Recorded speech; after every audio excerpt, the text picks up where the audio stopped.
Hey everyone, so this is episode 8 of Marco Polo, titled The Rendering, or Rendering. So it kind of starts off with Sadao kind of looking at himself in this, or just sitting there, I guess thinking about things. And someone comes in and tells him that a city has fallen, and he's like, I expected this and all. Um, and then it goes to him sitting across from the Empress, and it appears he has taken complete control over Johnny Young anyway, or now. And she demands that she sees her son, the new emperor, and Ling. And he tells her that Ling is out dancing her days away, presumably somewhere else. And even though obviously she was taken from the city and from under his control. And then he tells her that the emperor is basically on an extended trip somewhere out of town. And before he leaves, he tells her that he will keep her detained in her room so that assassins will come in and kill her. And then it goes to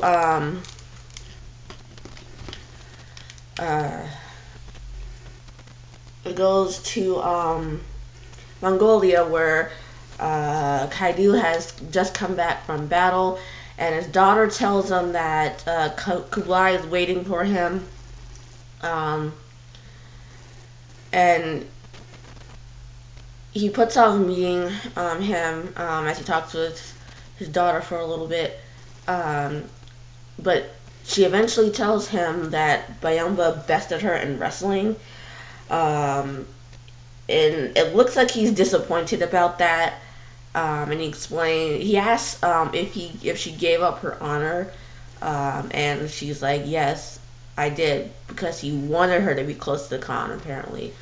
Whatever's going on there, I assume we're gonna either know about it before the end of season 1, because this is already episode 8, and we're just now seeing that Kaidu is kind of being sneaky here, or more so being sneaky rather than kind of being sneaky. So I'm assuming it's gonna be revealed why he's acting all sneaky and shit before the end of episode 10, because there's only 10 episodes in season 1, and so they kind of have to give us why he's acting all sneaky and shit before the end of the season. But if not, then we're probably gonna end up hearing about it in episode 1 of season 2. Anyway, so he approves of this before Kublai comes out, and they talk about the battle and how much was lost and everything. And then you see Toga going to Kokachin, and he tries to leave with her, but she refuses and says she doesn't want to be with him any longer. And his response to that is that they will be together in an eternal blue sky. So he unsheathes his knife and then tries to kill her. That's when Zabing comes in and stops him. But when Zabing turns his back on Toga then stabs him literally in the back, not figuratively, literally. And then Toga tries to escape when he hears guards coming, and then Kokachin shoots him in the back with an arrow, killing him, which I'm not that upset about. I mean, I didn't see this coming, or at least see Toga trying to kill Kokachin coming. I didn't see that at all, because he seemed like a sweet enough guy to begin with, but it's always those normal, unsuspecting ones that you have to fucking worry about. So, even way back in the 13th century. So, yeah, like I said, I was not expecting Toga to, do a complete 180 and try to kill Kokujin, or the fake Kokujin. Anyway, so scene ends. You see Kokujin leaning over Zabing's dead body and crying, saying that she's sorry that this happened to him. Then it goes to the private chambers, to some private chambers where Chavi, Ling, and a healer are in the room, and the healer is taking off the binding bandages that Sadao put on Ling. And Chavi says, as the healer unwraps the bandages from Ling's feet, that she just says one word, barbarians, which I am not that upset about, because who the fuck does something like that to a little kid? I mean, even if you are her actual uncle, who the fuck cares? I mean, you're not doing it because you genuinely believe, and she also believes that, or not really believes, but you're not doing it because you genuinely want her to bind her feet, as well as her genuinely wanting to bind her feet. You're doing it because you're a prick and an ass. That's the only reason why you're fucking doing it. If this was anybody else, you seriously consider the options. The only reason why you're doing it now is because you want to punish your fucking sister for being insubordinate to you. That's the only reason why. So yeah, it's like, what the fuck ever. Then when the healer takes off the bandages from her feet, he says that he's gonna have to re-break her bones again to make them right and to make sure that she's able to walk again. And Chavi was like, do it, just do it, heal her already. At least she's not a total fuck. I mean, Chavi is one of probably my favorite characters, I mean, on the show. She hasn't done anything overtly or covertly sneaky and shit. So I'm not. She's probably one of my favorite characters on the show. And I don't know. Everyone else besides her and Marco her, Marco, and Kublai seem rather fucking sneaky. I mean, yeah, Kublai is like a fucking like person who kills villages and everything. But I mean, I don't know. I'll say that I like Kublai's personality apart from Khan of Khans. If he were to be just a regular guy, I'd still like him and his personality. I just don't like what he does and why he's doing it, for the most part, like taking over someone's city just because he wants to be emperor of them and everything. That's not what I like. I like his personality separate from the Khan. That's what I meant to say. But yeah, I mean, as far as like everyone else goes, Chavi and Marco are pretty much the only ones who I really care or care enough about to see them not want to die, because I mean, for the most part, their sneakiness is pretty much a damn zero, and I can kind of pretty much get behind that wholeheartedly. So anyway, so back to the episode. Meilin, you see Meilin sitting in the room that I think she's still in Ahmed's quarters, and she's talking to this person who's in the shadows, and she's like, why don't you come out the shadows, like the snake that you are, basically. Ahmed comes in, and that's when Ahmed comes in and says snakes aren't attracted to shadows, which I think is pretty much true, because they're cold-blooded creatures to begin with, and they kind of don't want to be in any darkness any more than they have to be, because darkness kind of doesn't have any heat or light in it, so they can't really warm up their body in the darkness. So that's why you see them in fucking deserts a lot, or anywhere where it's like pretty hot and not overcast, the majority of the years because they were very fucking cold-blooded creatures, pretty much 95% of the time. So I mean, anyway, that's besides the point of the whole episode. And then Mei Lin's like, well, a rat then, which is, I mean, if the shoe fits though. And she then asked if Kublai's troops have gotten to Zhanyang yet, and Ahmed's like, well, they're slowing down before they get to the city because of various reasons or whatever. And he tells her that eventually, well, he tells her that he has a place in the royal family, and she asks if he was a Horus child, and basically says that must be a reason why he has taken an interest in her.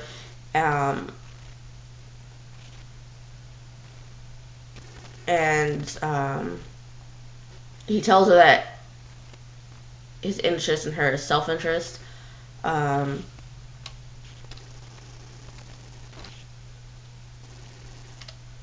And she has nothing to offer him at the moment, so then he leaves and he goes to Chabi, who has summoned him. And she asks him if Mei Lin has had anything to offer, and he tells her no at the moment, and has only asked about her daughter. That's when Chabi shows him the binding linen that was used on her on Ling, and he says that they can pretty much now use that as leverage.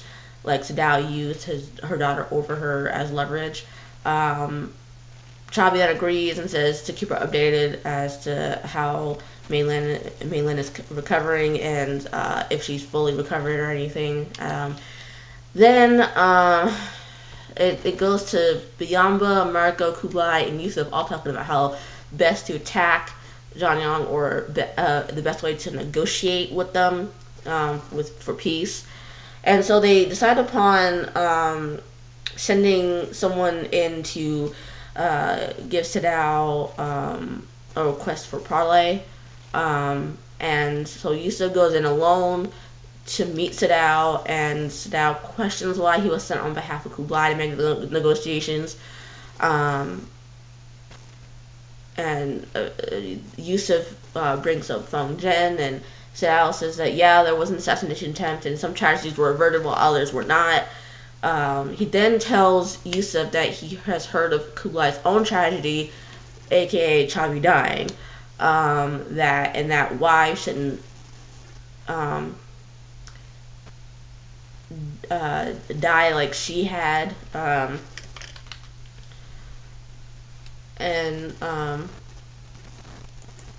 Yusuf pretty much goes along with it for the time being because clearly anybody who is in the midst of a war or tensions or high tensions that could result in a war know that if someone's under the misguided assumption of something, don't let them know straight away that what they thought was true isn't, because that could easily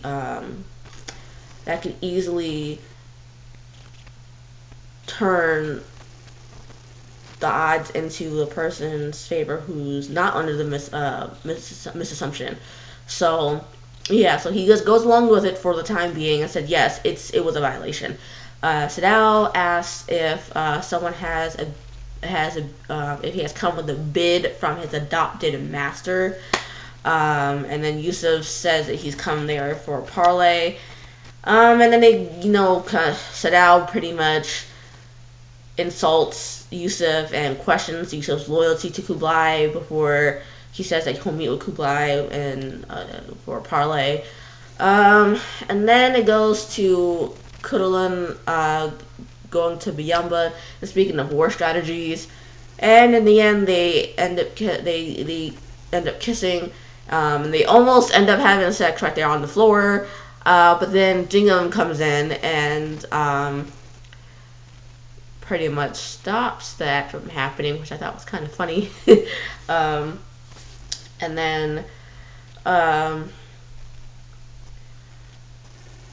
Jingham tells Byamba that Kaidu always wondered how many horses were in his herd and how able he was a warrior. and then says that he now understands that just the basic, kidding there. And Jingham then eventually tells Bayamba that he still doesn't trust Marco, and then Bayamba, basically defends him and everything, and that's that whole scene. Marco is seen passing by a cage of Zhang prisoners, and one of the prisoners asks him to come over so he can get some food, and Marco gives him some.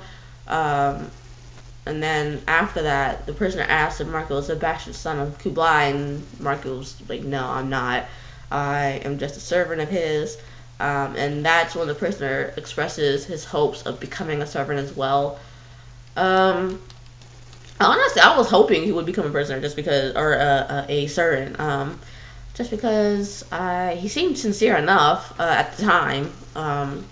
So I was kind of hoping he would be. And then Yusuf is seen coming back from Sadow's and gives Kublai, Jingham, and Marco news that Sadow was by himself, and he believes that the Empress and the little boy were locked up.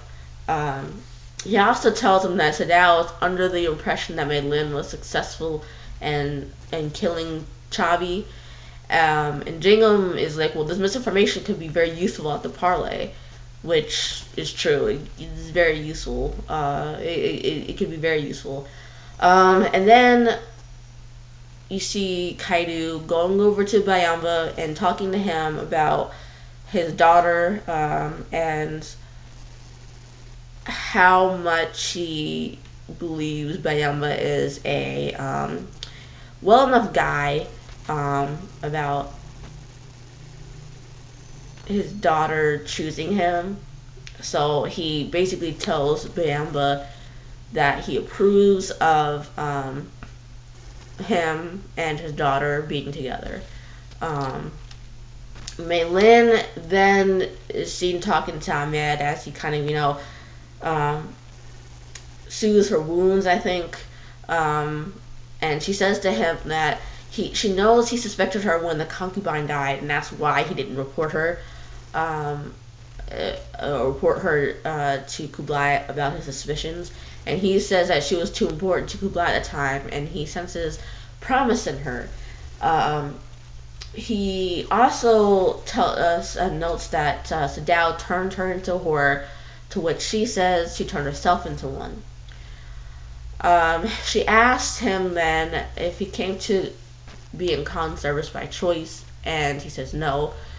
And I want to note that I would love to see Ahmed's backstory in flashback. I'm a huge lover of flashbacks because, especially with a show like this, where you are pretty much just shown all the characters at once, and all you really hear about their past is just a little snippets of it, either via the character themselves or another character. You don't really get the full story. So in instances like this, I love flashbacks, and I would love to see how Ahmed came to be in Kublai's service. Even though I know the story is supposed to be, or the main storyline is supposed to be about Marco and his dealing with being a servant to Kublai and everything. So that's why I would love to hear about it, because I want to know more about the characters. So far, you don't really know how, you know how Ahmed came to be over there, but, you kind of still want to see it for yourself, and that's what I want, is to be able to see it for myself. And I also love to see Yusuf, how Yusuf came over as well, along with Hundred Eyes, and those are pretty much the only characters I really wish to see their history in flashbacks and everything, because you don't really get to hear about it. You hear about it, but it's not really satisfactory. So those are the only really three characters that I want to see have a flashback in regards to this story. So anyway, back to this particular scene. Then she asks by then she asks if he was brought over by chance. He says nothing. She then asks if it was because of by chattel, to which he still says nothing. She lastly asks him if he's from Persia, and he's like, no, I'm not from Persia, I'm from Upper Asia. He then explains Kublai was his patron and benefactor. She asks him then, how he could possibly call Kublai father when he slew his people, basically. And he's like, well, if you're gonna try to get under my skin, I could very well get under your skin and wear it as a cloak, like, or de-skin you and wear it as a cloak, by going into another room and getting her daughter, or using her daughter. And then as she leaves, she asks what he means, and he replies to the door that there's war is waged on many fronts. Then the next scene shows Sadao walking into the tent where the parlay is hosted, and they talk about Genghis Khan and everything, and how, yeah, it's just a weird moment. Then they move on to the issue at hand, the parlay. Sadao says Kublai has the nerve to ask for one, with an army outside the city, and then he eventually brings up Kublai's wife and how much beauty and luminescence she had, and how it should not have been taken from the earth prematurely. He also says that Yusuf's lack of words is telling, even though he's an apparent honest man. Kublai then says he hopes to find Sadao on the battlefields. They leave the tent, and Kublai reveals that Chabi is still very much alive. Sadao, obviously uncomfortable, says that he is pleased to see that she's still alive. I loved watching this motherfucker squirm. I really, really did. Because, really, I just love watching that squirm. There's nothing more I can say about that. Kublai then also says that Sadao has refused to accept his offer of a peaceful parley, and then as he leaves, he sees his people in 3 cages. He stops for a minute or for a second, and then goes on his merry way. Then you see Sadao wiping off makeup from Jing Fei as she dances with a sword. He explains to her as she dances with the sword that he tried not to feel anything for her because of the fact that she's a whore like her sister, but couldn't stop that. Then he reveals that he knows she lied to him, and so therefore she kills herself. Then you see Marco later, sometime later, that playing with a game with the prisoner that he's playing with, that Kublai and his brother were playing when they were talking before they, battled each other.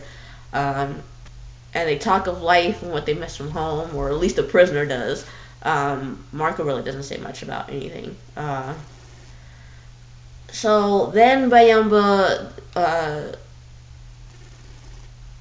talks to Marco when Marco comes back into the tent that they're staying in, and tells Marco that Jingham has much to say about Marco, and that Ahmed has intensified Jingham's jealousy of Marco, which I don't doubt. I do believe that Ahmed is intensifying Jingham's jealousy of Marco.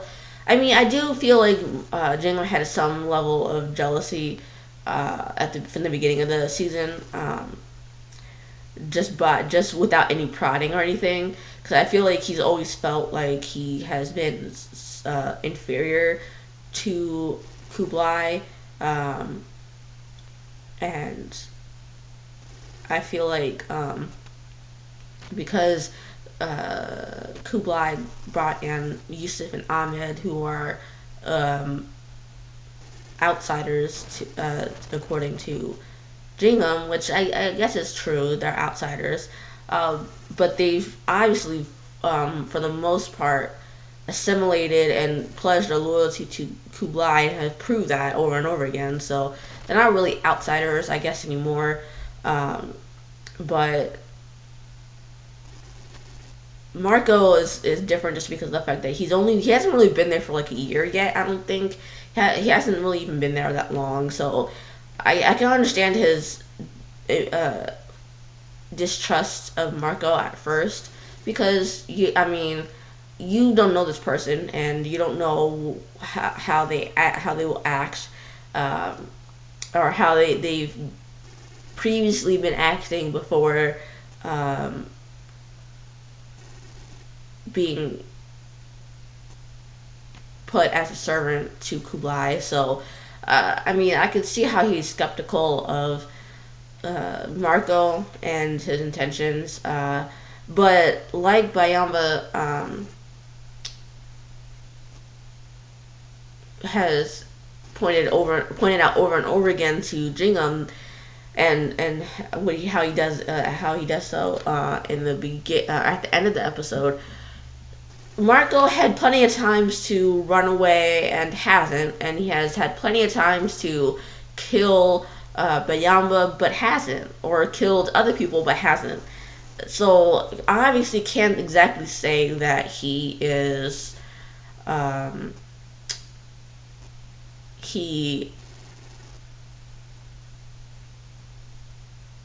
untrustworthy for the most part. I mean, okay, yeah, maybe need a little bit more convincing, but you can't say for the most part that Marco is not a trustworthy person, because he's proven himself to be rather trustworthy. But anyway, despite that, Bayamba is like, Marco, you need to ride west back to your country or your home when the battle starts. Then it's shown that the Mongols are cutting off limbs of the prisoners. Marco comes out, sees this, and has a strong reaction to it. He wasn't expecting that to happen, especially since he started, kind of pretty much getting close to one of the prisoners. And 100 Eyes tells Marco that it's Kublai's strategy and wartime, and pretty much tells him no, you can't stop it because this is just what Kublai does. And Marco's like, this is sin, and not 100 Eyes says this is war. And so therefore, and then you see Marco immediately go back into the tent, the now empty tent, and starts to pack his things. And as he does so, he realizes Kokachin is there when she asks where he's going. He notices that she is particularly upset, and she tells him that Zabing was killed. And then he tries to, go back or take her back to where she is supposed to be, and she then reveals to him that she's no royal. She explains that she was a peasant girl back in I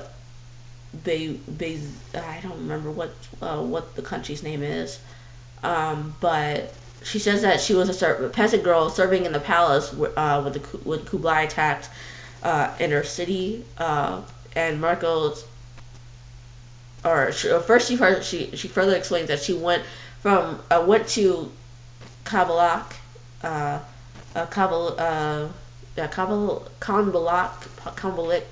Kabalak as Kokachin, and Marco's like, you took her name, and she realized that the real Kokachin took her life, and Ngui took her name. Marco tells her that he will protect her secret, and then they have sex. I figured that was going to end up happening sooner or later.